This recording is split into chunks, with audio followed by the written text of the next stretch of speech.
नमस्कार, बुलेटिन में आप सभी का बहुत स्वागत है। आपके साथ मैं हूं दीपिका। खबर ग्वालियर से, जहां पे एक दंपति ने, जो कि लिव इन में रह रहे थे, उसने अपनी पार्टनर पर फायरिंग कर दी है। आरोपी ने सरेआम 4 से 5 गोलियां मारी है और यहां पर आपको बता दें कि काफी लंबे समय से दोनों के बीच विवाद चल रहा था और फायरिंग के बाद से आरोपी ने हथियार भी लहराए हैं। फिलहाल आरोपी ने पुलिस को उसके बाद यहां पे धमकाने की कोशिश की है। पुलिस ने हल्का बल का प्रयोग करके आरोपी को दबोच लिया है। रूप सिंह स्टेडियम के सामने की पूरी घटना ये बताई जा रही है। 1.5 साल से ये दोनों लिव इन में रह रहे थे और किसी बात को लेकर विवाद इतना ज्यादा बढ़ गया कि यहाँ पर देखिए, इस शख्स ने जो महिला उसके साथ लिव इन में रह रही थी, उसके ऊपर एक नहीं, दो नहीं, बल्कि 4 से 5 बार फायरिंग कर दी। उसके बाद से हथियार लहराने लगा और फिर यहाँ पर देखिए, उसका सनक यहीं पर नहीं थमा। उसने पुलिस वालों को भी धमकाने की कोशिश की। तब जाकर पुलिस ने यहाँ पे टीयर गैस का इस्तेमाल किया, हल्का बल का प्रयोग किया और उसे अपने कब्जे में ले लिया है। फिलहाल जो पार्टनर है, जो पीड़िता है, उसकी हालत गंभीर बताई जा रही है, अस्पताल में भर्ती है। और इस पूरे घटना के बाद से बहुत सारे सवालों को एक बार फिर से जन्म दिया है इस घटना ने, कि देखिए किस तरीके से इस जघन्य वारदात को अंजाम देने की कोशिश की गई। महिला की हालत गंभीर बताई जा रही है क्योंकि उसको कई गोलियां लगी हैं और उसको भी हॉस्पिटल लेके गए हैं। अब ये कौन है, क्या है, इनके बारे में अभी कोई पता नहीं चल सका है। थाना विश्वविद्यालय क्षेत्र में नगर निगम कार्यालय के पास एक युवक ने एक महिला को गोली मार दी। युवक और महिला के बीच में आपसी क्या विवाद था अभी तक पता नहीं चला है। पूर्व में इनका कोई विवाद रहा होगा, कोई प्रकरण पंजीबद्ध कराया होगा, उसको लेकर ये घटनाक्रम बताया जा रहा है। मौके से कुछ कारतूस जब्त हुए हैं। घायल को इलाज के लिए पहुंचा दिया गया है मेडिकल के लिए और आरोपी को भी मौके से गिरफ्तार किया। अभी कुछ नाम पता, कुछ लोगों के बारे में पता चला? अभी तक ये पता नहीं चला कौन व्यक्ति थे और क्या कारण था, लेकिन उनको गिरफ्तार कर लिया मौके से। और बड़ा ही बदमाश किस्म का व्यक्ति था। 5 राउंड फायर किए हुए खाली खोखे दिख रहे हैं घटनास्थल पर और बीच सड़क में आम रास्ते पे गोली चलाई। ये उसकी पत्नी है, ऐसा अभी कोई जानकारी नहीं। महिला की हालत कैसी है? पुलिस के ऊपर कोई फायर नहीं किया है। अच्छा, पुलिस ने भी कोई फायर नहीं किया है। मिनिमम बल का उपयोग करके क्या आज तो टीयर गैस को छोड़ना पड़ी? कुछ टीयर गैस के गोले जरूर चलाए हैं आरोपी को नियंत्रित करने। महिला की हालत कैसी है सर? महिला की हालत अभी मेडिकल के लिए पहुंचा है, मेडिकल से ही पता चलेगा। गोली मारने वाला युवक कौन है? देखिए, अभी तक गोली मारने वाले युवक के बारे में कोई पता नहीं चल पाया है कि और ना ही उस महिला के बारे में पता चल पाया है।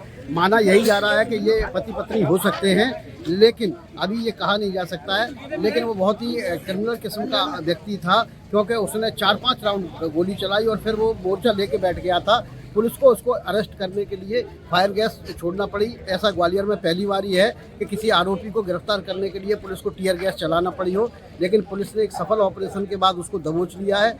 महिला की हालत कैसी है ये हॉस्पिटल के बाद ही पता लगेगी और ये दोनों कौन है इनके बारे में भी अभी कोई पता नहीं चल सका है। पुलिस उनको पूछताछ के लिए ले गई है, इसके बाद पता चलेगा। ग्वालियर से देव श्रीमाली, NDTV। न्यायालय से आ रहा था और तरुण पुष्कर के पास ही पहुंचा है। गोली चलने की आवाज़ आ रही थी। जैसे ही मैंने आवाज़ सुनी तो मैं दौड़ करके आया तो देखा एक साइको टाइप का लड़का था, व्यक्ति था।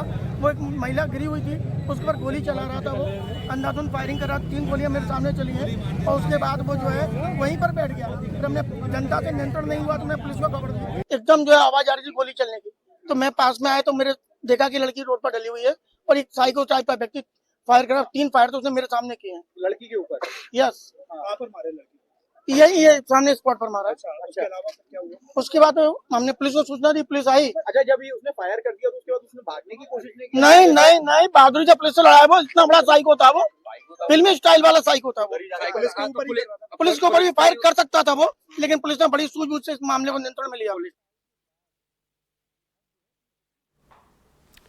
देव श्रीमाली हमारे वरिष्ठ सहयोगी ज्यादा जानकारी के साथ जुड़ रहे हैं। देव सर, पता चल पाया कि आखिर इस आरोपी ने अपने लिव इन पार्टनर पर गोलियां क्यों चलाई?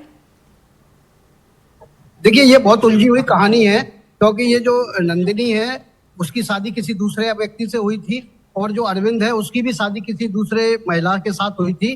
लेकिन दोनों का अपने अपने परिवार से रिश्ता टूट चुका था और 1.5 साल पहले से ये लोग लिव इन में रह रहे थे। इसके बाद इनके बीच में झगड़ा हुआ और इस नंदिनी ने आरोप लगाया था, उसमें FIR कराई थी कि इसके ऊपर जो है गाड़ी चढ़ाकर इसकी हत्या करने की कोशिश की गई है और इस मामले में इसके खिलाफ FIR भी दर्ज हुई थी और इसमें अरेस्ट भी हुई थी। इसके बाद इसने हाईकोर्ट में एक रिट दायर की और उसमें कहा कि नहीं मेरे नाम से गलत FIR दर्ज करा दी गई है, मैंने ऐसा आरोप नहीं लगाया था। और उसके बाद इसके पति को जमानत दे दी गई, लेकिन जमानत मिलने के बाद ये दोनों फिर इकट्ठे रहने लगे, इनका राजीनामा भी हो गया, लेकिन उसके बाद फिर इनके बीच में विवाद शुरू हो गए और इस विवाद के बाद आज परिणति ये हुई। 2 दिन पहले ये SP ऑफिस भी पहुंची थी, उसने अपने विवाद की बात बताई थी, पुलिस ने उस पर जांच शुरू कर दी कि उसके पहले आप जो है देख सकते हैं कि ये जो जगह है, इसी जगह पर जब जो महिला और इसका आमना सामना हुआ तो उसने यहाँ एक एक करके उसको 3-4 राउंड फायर किया और फिर वो इस जगह पे आके यहाँ बैठ गया, जिसका देख सकते हैं आप, सेल्फी पड़ा हुआ है, तो फिर वो यहाँ आके बैठ गया और उसके बाद वो कट्टा ताने रहा। पहले जो लोग है, चूंकि ये रास्ता बहुत ही ऐसी रास्ता है जहाँ काफी ट्रैफिक रहता है, लोग निकलते हैं, SP ऑफिस के लिए जाने का रास्ता यही है, नगर निगम के लिए जाने का रास्ता यही है और मेन रोड से जुड़ने का सिटी सेंटर का रास्ता, तो यहाँ काफी भीड़ भाड़ रहती है, इसीलिए यहाँ लोग निकल रहे थे। उन्होंने भी कोशिश की कि इसको किसी भी तरीके से नियंत्रित किया जाए, लेकिन वो कट्टा ताने बैठा रहा। फिर कुछ लोगों ने पुलिस को फोन किया और पुलिस ने बड़ी तत्परता पूर्वक कार्रवाई करके इस पूरे इलाके की घेराबंदी की। पहले उससे हथियार फेंक कर सरेंडर करने के लिए कहा गया, लेकिन जब उसने सरेंडर नहीं किया उसके बाद उसने जो है यहाँ आके जो है टीयर गैस का इस्तेमाल किया पुलिस ने, और टीयर गैस का इस्तेमाल करने के बाद उसको कुर्सी के साथ दबोचा गया और उसको थाने ले जाया गया है। उससे बातचीत में यही पता चला है कि इन दोनों के बीच में विवाद हो रहा था। महिला को हॉस्पिटल में भर्ती कराया गया है और अभी उसकी हालत स्टेबल बनी हुई है। उसको गोली कहाँ लगी है ये बताने की स्थिति अभी किसी की है नहीं, लेकिन इस घटना से इस क्षेत्र में उस समय काफी दहशत का माहौल हो गया था। जी, क्या इस घटना के बाद इन दोनों के परिजन में से कोई भी सदस्य आया है?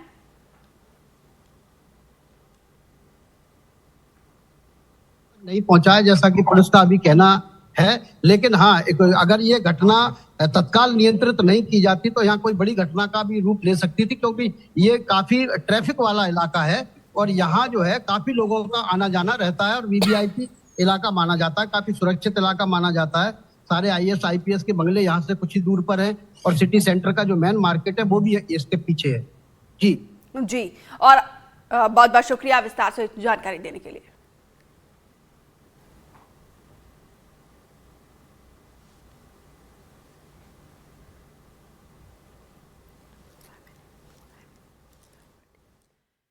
तो यहाँ पर देखिए जिस तरीके से हमारे सहयोगी जानकारी दे रहे थे कि 1.5 साल से ये दोनों लिव इन रिलेशनशिप में रह रहे थे। उससे पहले दोनों की शादी हो चुकी थी, शादी टूट चुकी थी, उसके बाद से ये दोनों लिव इन में रह रहे थे और कुछ दिन पहले भी ये दोनों का देखिए झगड़ा हो गया था और एक बार फिर से उन्होंने फिर सॉर्ट आउट किया। लेकिन अभी ऐसा क्या हुआ था जिसके बाद से जिसके साथ 1.5 सालों से लिव इन में रह रहा था, उसी पार्टनर की यहाँ पे देखिए 1 बार नहीं 2 बार नहीं बल्कि 4 से 5 राउंड फायरिंग कर दी है और फिलहाल पीड़िता जो है उसकी हालत गंभीर बनी हुई है।